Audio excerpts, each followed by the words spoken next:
Hey, good Thursday morning, everybody. Welcome into the Volquest Mailbag Podcast. I am Eric Kane with Rob Lewis, Austin Price, and Brent Hubbs. As always, Exterior Home Solutions making this coverage possible. Great stuff. You can give them a call today for a free estimate at 865-524-5888 or online at exteriorhomesolutions.com. Austin Price. Those summer months, they're almost done, but still always a great time to upgrade your home, siding, roofing, decking, whatever the case may be. Plus, these summer storms the last couple of weeks, Exterior Home Solutions can help everybody out here in East Tennessee. Yeah, get that job done timely, cost efficiently, and call Jeff and Dustin and those guys today. They are always good for a good rib and a good commentary, and love their personality. Well, and they won't be late like I was for this podcast, so that's a positive. Those guys are never late, unlike me, right, AP? I never said you were late. That text said you were. I just asked if you were alive. I didn't say you're late. The beautiful thing about a recorded podcast, nobody knows you were late. Listen, Hubs. When you've had multiple heart surgeries, asking if you're alive is a valid question. I worry about you on a daily basis. That's terrible. That's worse. What's not terrible is Exterior Home. I worry about you. Am I not allowed to worry about you? I was 60 seconds late. Brent's trying to bring it back, and AP keeps going on. It's a beautiful thing. We got a lot of questions. We'll go ahead and get started. Nico_Suave wants to know, even if Cooper could go against Virginia, don't you play Lane at center and work the new guards into developments? Just create some depth at center. Left guard spot shouldn't need him until Florida anyways. Austin. I think if Cooper can go, he goes. I think that, in a perfect world, Cooper could go, you build a lead, and then you put Ollie in. Or if he didn't go against Virginia, I think in a perfect world, you definitely want to have him back to just knock the rust off against Austin Peay. Like, I don't think you want him going in there having not done anything in a month, against Florida. That's just me, though. Well, I agree with you. And, Rob, the other thing, too, you got to take into account is conditioning. The pace of play in a game, I know you try to go fast in practice. It is still a little bit different. You want Cooper Mays to get that. And here's a newsflash. You need some left guard continuity with Cooper Mays out there, too. You don't want to go to Florida and really have a left guard playing for the first time beside Cooper Mays at center. So I think there's plenty of work to go around for all those guys if you can get there. Well, again, and also a perfect world in that left guard realm is playing multiple people against Virginia, playing multiple people against Austin Peay, and kind of figuring out where you are at that position. Does Jackson Lampley take it and run with it? Does Addison Nichols finally get more consistent and run with it? Does Andre Keurig run with it? I think you want to kind of see what you have, because right now I'm not sure what they have, and I don't think they know exactly what they have either. Couple more here from Nico Suave. Rob Lewis, when was the last time you felt this good about the defense going into the season? So that's a great question, because it makes you think about just how bad they've been on defense. If this is what you feel good about, because I think they're going to be good, but I think we also all of us can very easily point to some warts. Starting with the secondary. So you feel good on the one hand that they've got some veterans. You like the linebackers with Peely and Beasley, but the secondary, I counted yesterday, and I think this is right. I think they have 10 guys on the roster who have started in the defensive backfield. But do you feel great about any of those 10 guys? And I'm not trying to disparage them. I'm just saying, are any of those guys written in stone as a guy that's a top level SEC defensive back right there? I think you got some good players, but you haven't got anybody that has shown it consistently. To answer the question, I feel pretty good about this defense. Better than when? I don't. When's the last time you felt good about a Tennessee defense? 1939. Serious question. I'm racking my brain. They were really good against the run last year, but they weren't a great defense by any means. Kane, do you know what happened in 1939? Is that the year that the defense wasn't scored on? There you go, baby. There we go. Woo, making progress. See, I know a thing or two. Last one here. Prediction time, yes or no? A wide receiver currently on roster breaks the decade-plus streak and becomes the first wide receiver since Cordero Patterson to go in the first round of the NFL draft. I think it would have to be, for my liking, that means Dante Thornton is it lives up to the offseason hype. Size, speed combination. I think Brew could potentially get to the back of the first round. I don't see Ramel as a first round guy, but I think he's super consistent. Maybe Tennessee's pound for pound best receiver, but that doesn't always equate to getting drafted in the first round. I don't see a first round guy right now because I don't think Dante Thornton's going to have enough of a resume. I think he's going to be labeled a little bit of a one year wonder a little bit. Which will maybe a little pause for concern. I'm not sure if Brew's going to run well enough. We'll have to see.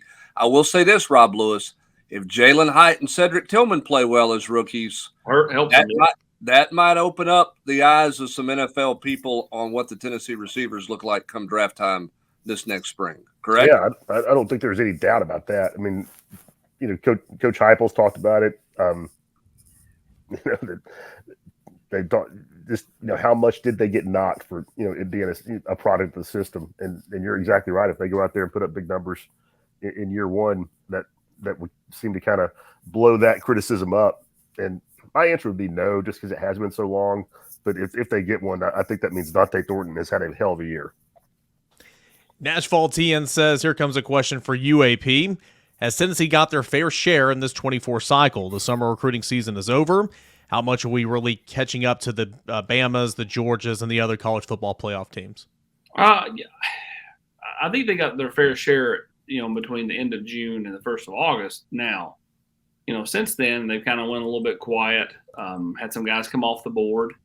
So in that realm, I would tell you they've not got their fair share since then out of that group that's either committed or committing here in the next week or two. Still have some targets on the board. We'll see what happens on Monday with Jordan Ross.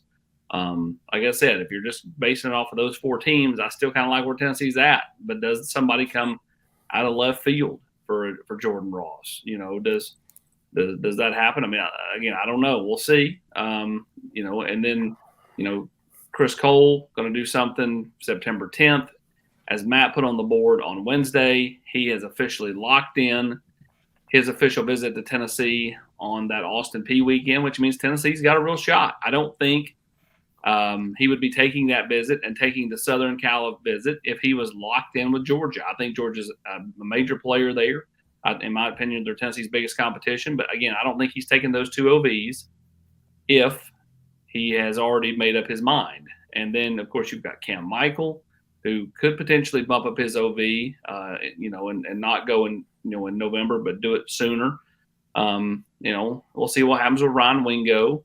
And then, of course, you got Danny Okoye, who will visit Tennessee officially for the South Carolina game. So, a lot to be determined with those last 5-6 guys that we just highlighted. But, again, I think Tennessee needs to hit on a few between now and December for me to feel good about kind of where they are. Again, right now, they rank 8th. I mean, it's a good class, but, to take it up a notch, you've got to hit on a couple of these guys.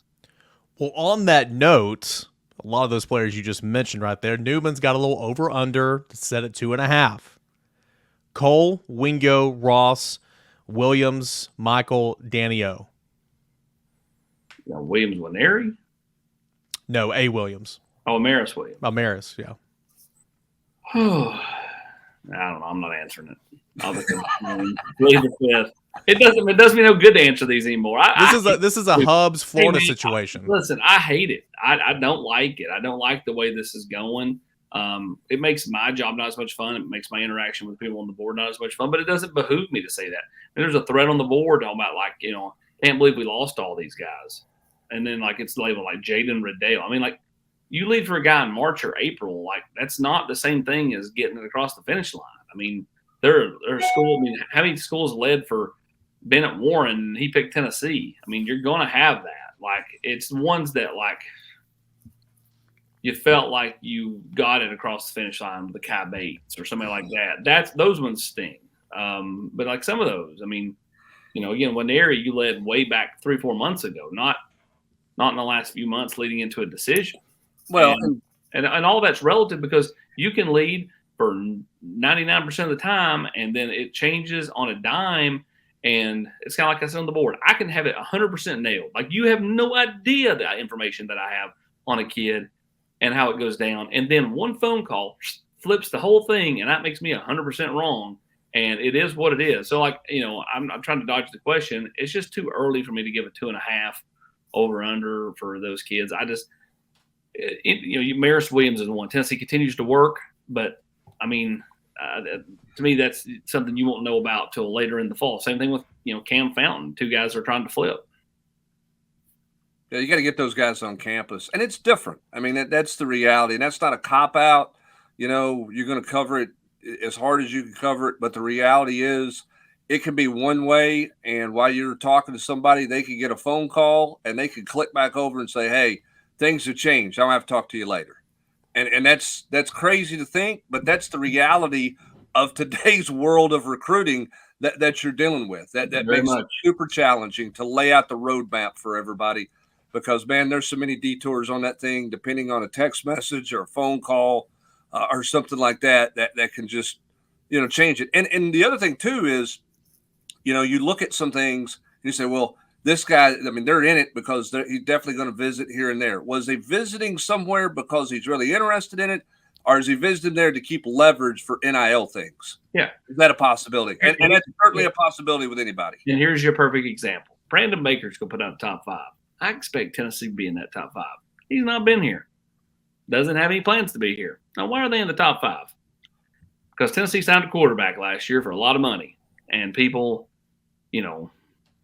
ultimately, like, you want to use that, hey, man, Tennessee's recruiting my guy, I mean, and you're really going to have to bring it. And it helps leverage, their player into getting more NIL money. And it's kind of the way of the world, the time we're in. And again, it makes everybody's job, whether it be football or Rob's job in basketball or whoever covering recruiting, a nightmare, a thrill a minute, and a loss of hair. Well, AP, and I know you've seen this, and I've seen, we've all seen it or heard about it. The other thing with that is kids, or probably not kids, but parents or somebody in their circle can tell schools any number. Here's the number. Here's what school X is offering is this number, and Tennessee, you got no idea. You got no way of verifying that. You got no way to know if it's true or not. 100%. It's one big game of chicken, man. Are you Biff and end up in the manure or not? And that's, you're right. 100% right, Rob. Yes, I know where that reference is from too. You do, Kane? I do. A little Back to the Future, a little trilogy. Oh, your wife made you watch that movie. Oh no, I love the Back to the Futures. I saw it. I saw it when it came out in the theater. Low key, the third one is really good. It's not the best one, but it's really good. Atheron's got a couple. Rob, let's start with you. Does a wide receiver break into the rotation this year other than the big 4, and they do it without it being injury related? We've heard a lot of good things this week. I was going to say, just the way that Heupel has thrown out Nimrod and Webb unprompted. I mean, without being asked, what about Chaz Nimrod and Caleb Webb?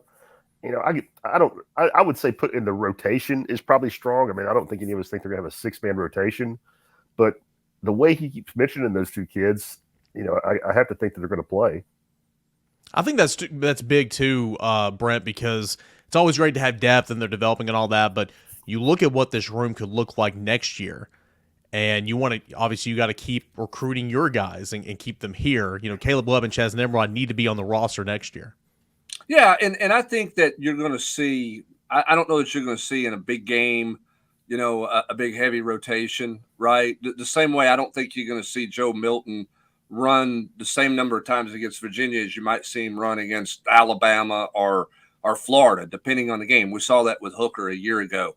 But I have to think that it's at some point in the back of somebody's mind, hey, we're in total control of a game, and Cedric Tillman's out there basically putting up some numbers, I guess, in a game that was over, and you lost him for the year because of injury. So does that change the idea of playing those starters as deep into a game that you've got complete control of, as you saw with them in the last couple of years? I don't know the answer to that, but if I were a coach, that one would probably not go away from the back of my head anytime soon, that, hey, how quick do we need to get somebody out of here in a game where you've got kind of complete control, which would give those young guys, Austin, a chance to continue to grow, and it would keep them engaged. And I think in roster management world, you better keep guys engaged beyond just the practice field. 100%. I mean, like, you could, depending on how you handle those two kids, they could potentially do just enough this year to put some stuff on tape and be so, I won't call them disgruntled, but, unhappy that they're not getting more run, that, they go in the portal, even though, a handful of guys in front of them are leaving. And all of a sudden, boom, boom, boom, boom, boom, and you're down 5 guys and you're scrambling to try to put together a receiving core in 2024. And that really goes that way in any position. I mean, you have to kind of watch how you handle, certain players, because ultimately, if you think in your mind, okay, that guy's not really ready to be the guy this year, but next year he should be. You've got to find a way to make sure that they feel engaged this year in some capacity to make sure they're around next year. And if those guys hit, Eric, I know we got to go to the next one. If those guys hit, that might change a little bit of how damaging it would be if you don't get full receivers in the class. And then suddenly now maybe you don't have to go as deep into the portal for somebody because you feel better about 2 guys based on not only what they did in the practice field, but what they did in opportunities given in games, which could change that part of the landscape as well. I agree completely. They're going to look for a receiver in the transfer portal. They had the last 2 off seasons, but if you swing and miss or, whatever, but you feel good about Nimrod and Webb, who are still on roster, and Squirrel, you absolutely it changes some things. One more here about Christian Charles. Has he been passed over at the safety spots? He's been running with the ones a little bit, but when we talk safeties, we talk turn time, McCullough, Walker. We've even thrown T-Mac in that conversation. Of course, he's a star. Hadn't talked a whole lot about Charles through camp. I think the question is, can he stay healthy? To me, that's always, Austin, going to be the question with Christian Charles. I mean, he had his opportunity in Missouri and got hurt. Not his fault, but he got hurt there, and then he was banged up a good bit on and off last season. I think that the challenge for him to be in the conversation is to be on the practice field every day and to remain healthier than he's been able to remain. I think the guy who's helped himself the most at the safety position this fall camp is Andre Turrentine. Does that mean he's a starter? No, I'm not saying that. But I think he's a guy who was a bit of a forgotten man at the end of last year and part of spring practice, who has put himself in a situation to earn some trust if called upon this fall, Austin. Yeah, 100%. He's focused. Again, it's when you kind of shed some things off the field that probably are holding you back a little bit and, get a little more focused and roll. We'll go to Sam Smith, 2233. Rob, more first-team All-SEC players for Tennessee. Is it going to be in football, basketball, or baseball? Wow, that's a great question. The postseason, when the seasons wrap up. After it's over. Yeah. Man, it's funny when you look at baseball, and again, I know that they really had to climb out of a huge hole. Baseball had one guy as an All-SEC guy this year, and that was an Omaha team. I mean, you've got Santiago coming back. I mean, I can't see. I mean, I could see maybe Sakai, but he's going to be coming back from a torn ACL. I have a hard time seeing them having more than one in basketball. I could be wrong. If you count all the teams, AP, I think it's got to be football, right? Yeah, that's what I would say, just because of the sheer number of guys that have a chance. I mean, I don't know. I wouldn't bet on Joe Milton to be your first team SEC quarterback, but there's a chance. Brew McCoy could certainly be a first team receiver. Aaron Beasley, if he has a year like he had last year, he could be first team. I just think because of the numbers, I would go football. Yeah, I would go football or baseball. I just think the basketball, I mean, we don't have enough. Don't have like seven or eight guys are on the first team. Yeah. We'll go to Coach 93. Do you all believe Coach Josh Heupel and staff are building a program to have sustained success, or was 2022 just a one-off? For instance, Arkansas and Ole Miss had success in 2021, but took a step back in 2022. At least on that, Brent, Ole Miss to win, 8 or 9 games last year? 9 games, I think. Losing your quarterback, both coordinators. Thought that was a pretty decent job. But is this going to be a one-off, or is this going to have sustained success? Well, what are you labeling success as, right? I mean, you're talking about 9 wins, you're talking about 10 wins, you're talking about beating Alabama, on a regular basis, Florida on a regular basis, meaning every year. Like, everybody's judgment of level of success is different. The other thing, too, is, I mean, so much of that's about health. You can be a really good football team. I mean, a good football team. Get the wrong guy injured, and you got problems, right? I mean, sounds like covering recruiting hubs. Yeah, I mean, look at the 94 football team. At the end of the year, that was a really good football team with a freshman named Peyton Manning. What would that team have been in 94 if Jerry Colquitt had stayed healthy all year long, with the weapons that they had going on there? I mean, there's just a lot of variables out there. Do I think Josh Heupel is stable? Do I think he has the program stable? Do I think they're on an upward trajectory? Yeah, I do. Do I think so is LSU? Do I think Georgia's not going away anytime soon? Alabama, those? Sure. So my answer to this question would be yes. Now, his version of success and my version of success, given the year, given what they're replacing on any given year, might be different. I mean, they'll have a lot of things to replace on the 24 football team. My version of success would be 9 wins. Again, before last year, you hadn't had more than 8 since 2007. So, I mean, if you can win 9 this year, coming off 10 last year, that's a really good, I guess, kind of build upon last year. And so, for me, it's getting to 9. Anything less than that, I won't call 8 a disappointment, but I think 8 would be lackluster. Anything less than that would be disastrous. All right, we got plenty more to get into here today. A lot of your questions, Tennessee football, roster management, recruiting, fall camp, scrimmage notes, all that and more. That's coming up here on the Volquest Mailbag Podcast. I want to tell you about our friends over at Bird Dogs. Bird Dogs stretch khaki shorts designed to fit slimmer through the thigh and leg, which gives you a sculpted look. Bird Dog shorts, they do the exact same thing that Lululemon does, but they fit way better. Because regular shorts, they're made of stiff, restricting cotton, but Bird Dogs has fixed that issue by inventing a cloud knit fabric that looks just like khaki. But it stretches so you can get a way slimmer fit without having to sacrifice movement. Bird Dogs also uses anti-stink sweat wicking fabric that keeps you cool and dry all day long. Bird Dogs versatility factor, the shorts, the slacks, all different types of colors, whether you're going to a business meeting, whether you're going to church, getting dinner with the guys, whatever the case is, you feel good, you look good with Bird Dogs. So I encourage you right now to go to birddogs.com/VQ. Order that promo code VQ, and for a free Bird Dogs Tech hat, if you're watching on YouTube right now, this is what it looks like. You enter that promo code VQ, and you're going to get this hat from Bird Dogs with your order. That's birddogs.com/VQ or promo code VQ for this nice Bird Dogs Tech hat. You're not going to want to take your Bird Dogs off. We promise you that. And as always, couldn't do this podcast without our friends Exterior Home Solutions. Exterior Home Solutions will make one family's dream come true. Do you know a family in need of a new roof?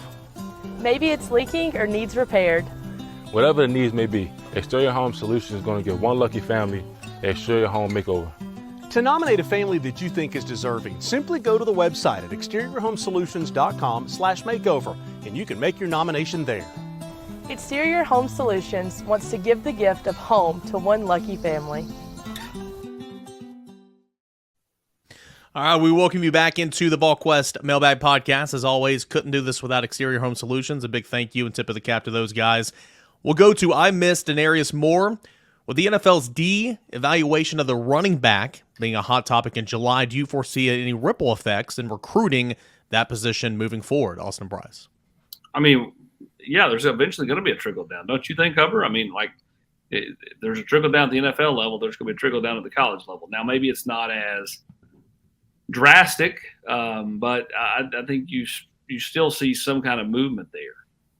Well, I mean, I think that the good teams are going to get the best talented running backs coming out of high school.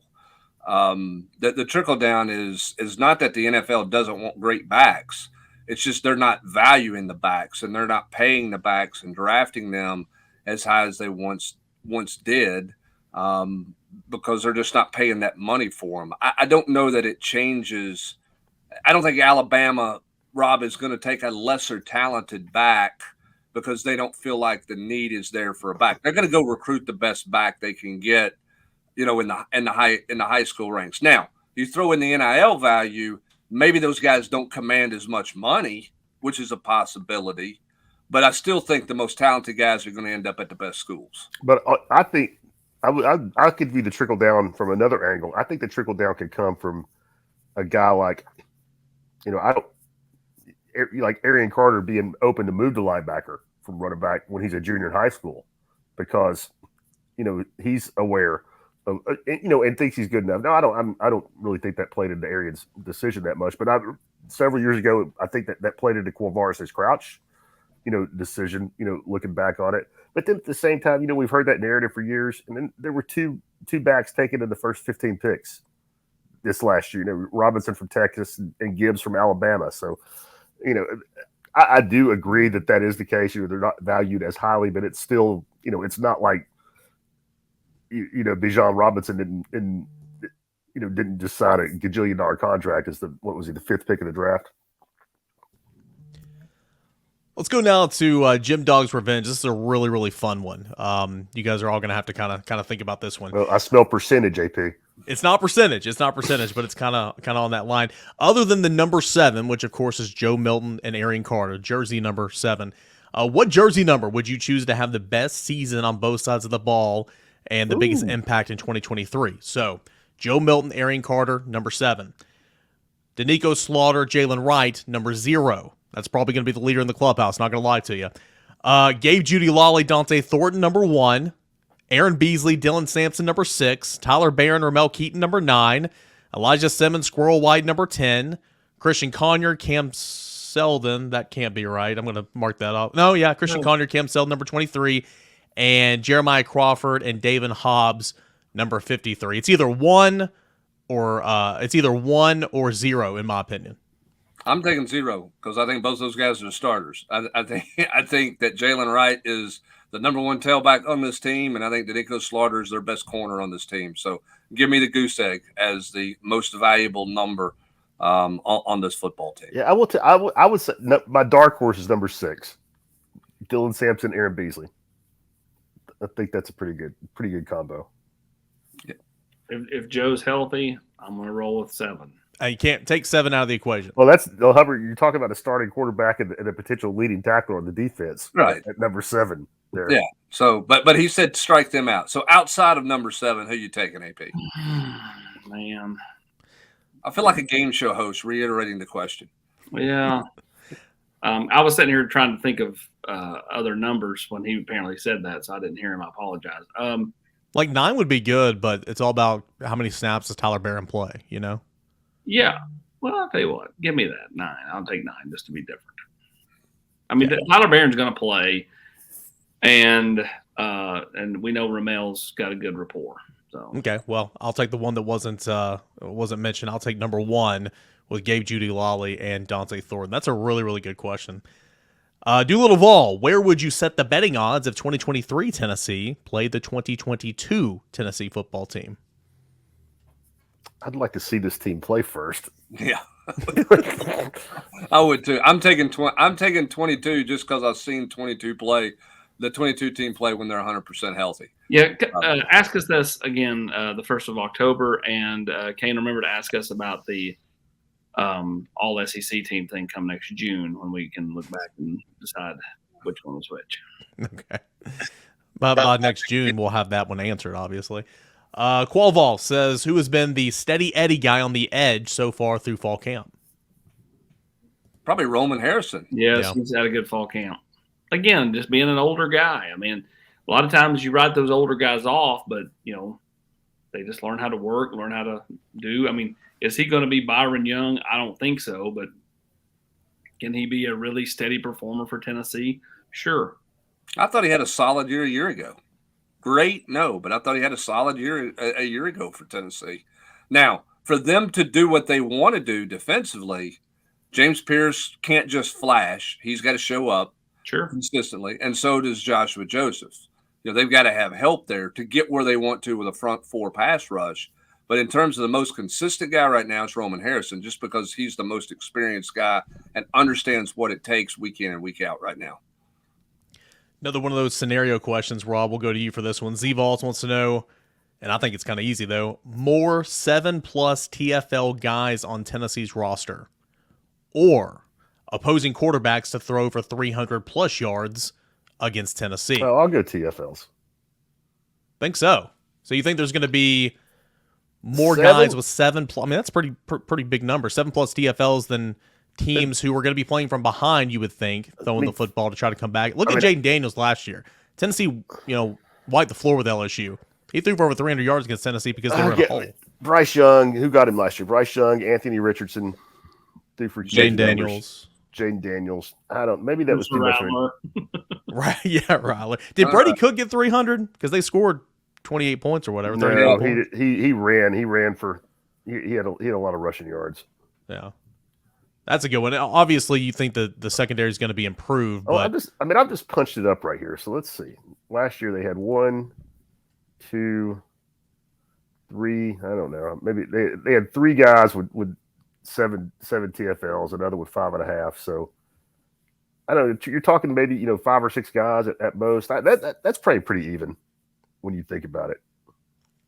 Push. It's not allowed. That'll be a good one to look back at. A lot of these would be good to look back on. Midway. Well, you're the host. Make sure you look back on them. Make a note. All right. Vol for Life says, how do we feel about Ross with a commitment date soon? Is Wingo a Missouri lock? I know you kind of mentioned these guys earlier a little bit, but kind of reiterate that. I would not call Missouri a lock or a Wingo a lock for Missouri. I do think that NIL law definitely plays big into that. Is catching his attention like it did Winery's attention. But he's a mid-year guy, right? He is. But I mean, if you can make, let's say you can make, again, these are hypothetical numbers. If you can make $300,000 between now and January at one school and not at the others, and the school that can get you $300,000 also is going to pay you the same amount as the other schools, what are you doing if you're a family or a kid that needs the money? I mean, again, those are hypothetical numbers. I'm just saying, if just going off of that, what are you doing? It's easy to sit here. It's easy as a 40-year-old man for me to sit here and go, if I'm Ryan Wingo, I'm going to go catch balls from Nico Iamaleava or Quinn Ewers or Arch Manning before I go catch them from Missouri and Sam Horn and their offense with Eli Drinkwitz. But kids don't think that way. Kids don't think like you and I or a fan thinks. As for Jordan Ross, if you're just basing it off of those 4 teams, Tennessee makes the most sense out of any of the 4. I just wonder if there's somebody laying in the weeds here. This one just feels different. Just feels different. Let's go to Rocky Top T. You talk all the time about Cooper Mays being put in bubble wrap, and that situation. If you had to choose another one, but for defense, also real quick, another guy that you can tell they're kind of putting in bubble wrap a little bit is Jacob Warren on offense. But for defense, if you had to phrase that for defense, who would it be? Beasley, Big O, Danico Slaughter? Who would your defensive bubble wrap guy be? Mine right now is Big O, because I don't know where you are with your depth completely on the inside guys right now. I mean, Elijah Simmons, is he 51 or is he 10, right? I mean, if he's 51, how many snaps are you going to get out of him? I mean, seriously, right? I mean, I think you love where Hobbs is going to be, but is he there now? So where is your veteran depth, at the defensive interior? So I don't think I want Amari Thomas hurt if I'm Tennessee between now and the start of the regular season. So that's probably the guy I'm leaning towards right now. Now, I think Aaron Beasley is really, really important, but I do think you've got some talent. There would be a step back for sure, but you have some talent. I don't know that your sheer volume of numbers at a position where it takes some development like defensive tackle is where you want it right now. So I'm going Amari Thomas personally. Sparta Vol, best in-game hit by a UT player you guys have ever seen. I mean, Eric Berry on who's the running back from Sean Marino? No Sean that played for the Broncos was a big one. And then Hubbard and AP, you were there. The SEC championship game against LSU. I mean, Berry and Gerard Mayo. I can still remember like 3 or 4 hits in that game where I was just like, wow. I would have been in high school, but Hubs, does yours not have to be Eric Westmoreland against Vanderbilt in '98? I mean, like that. I'm not sure that guy is not part of the turf down there. Yeah, I mean that was the hit where the guy never saw Westmoreland coming, which is why you get those we're going to get those guys. I tell you one where both guys knew it was going to be a absolute crush was Eric Berry versus Tim Tebow. Both of them knew what was coming, and both of them were like trying to run each other through the ground. That was a strap it up tight, it's coming, because I'm not blindsiding anybody with that deal. I mean, Dale Carter laid a couple of people out during his career across the middle. You know, I'm sure you'd go back and find some plays like that back when they let them just tattoo guys across the middle and lead with your head and all the things that you can't do in football now. But in terms of witnessing, I mean, that LSU game, Rob, you mentioned was totally, I mean, crazy physical for sure. Well, which game did Jansen Jackson just lay the wood on? UNC bowl game. Yeah, you got penalized for that one. Yeah. I'll tell you another good hit is when the tight end from Cal got knocked out on the kickoff to open the 06 season. You're talking about a tone setter there. Tennessee. I mean, Greg Johnson hit a UCLA return guy and fractured his eye orbit on a hit on a kickoff, which is, I mean, that's a pretty lethal hit there. I mean, I don't think it was fundamentally textbook the way you want to do it, but I mean, it was an absolute jackhammer play there. So I don't know. There's a few off the top of my head. Any of the kind of reverse that Tennessee players getting knocked out? Any of those come to mind? I mean, a guy like Craig Faulkner got hit a gazillion times across the middle and kept getting back up, it felt like. If you want to see one of those, you just go down to Athens every 2 years when they show the Herschel run over Bill Bates. Yeah, there you go. There you go. End of story. Robo22 got a couple more. We'll get through these and then we'll call it quits. Robo22 wants to know, during fall camp of the JG years, we would hear the same questions about him that we're hearing about Milton. Why do you believe this will be different? Offense is different. And Joe Milton's got 3 years learning it, Rob. I was going to say, and the body of work. I mean, JG's body of work of him not getting it was pretty immense. And, you know, we just not seen Joe struggle like that consistently. Vol fans won't understand this when I say this. I still would love to see JG run Heupel's offense and let him develop in this offense. Guarantee you, I would bet a fairly large sum of money that Tennessee fans would not feel the same way about JG had he played for Heupel. That's just, again, I think that guy was 4 OCs in 4 years or 4 OCs in 5 years. He was broken. Yeah, he was broken. Yeah. He got the absolute crap beat out of him early in his career too, which didn't help him in any way, shape, or form. So I'm with us. I mean, I would love to see, much the same way people would have loved to have seen Jonathan Crompton with Lane Kiffin for 4 years. What does that look like, right? I mean, that's such a part of it. I mean, look at Hendon Hooker. Hendon Hooker was broken when he came to Knoxville, right? Nobody at Virginia Tech, when he went in the portal, went, oh, no, Hendon Hooker's leaving. They went, sweet, scholarship spot for us. Who do we go get in his place? Now, a year later, they're all like, wait a minute, what happened? It's all about fit, and it's all about new start in some cases or fresh start and all that type of stuff. Is there any truth to the rumor that when Hooker left Virginia Tech that the Virginia Tech people wrote, bring Paul home? Bring Paul Fortenberry back. What about we're talking about big hits. Let's continue that. So you bring up Crompton. Crompton laid the wood on that LSU guy in that run back in 06. And the game he started for Ainge, who was out. Oh yeah. In the rain. That was a rain game, right? Yeah, early. The missed Jamarcus Russell fumble. Yes. The botched fumble on that one that cost Tennessee that win in that game there. But that's when they ran around without his helmet. Does that count?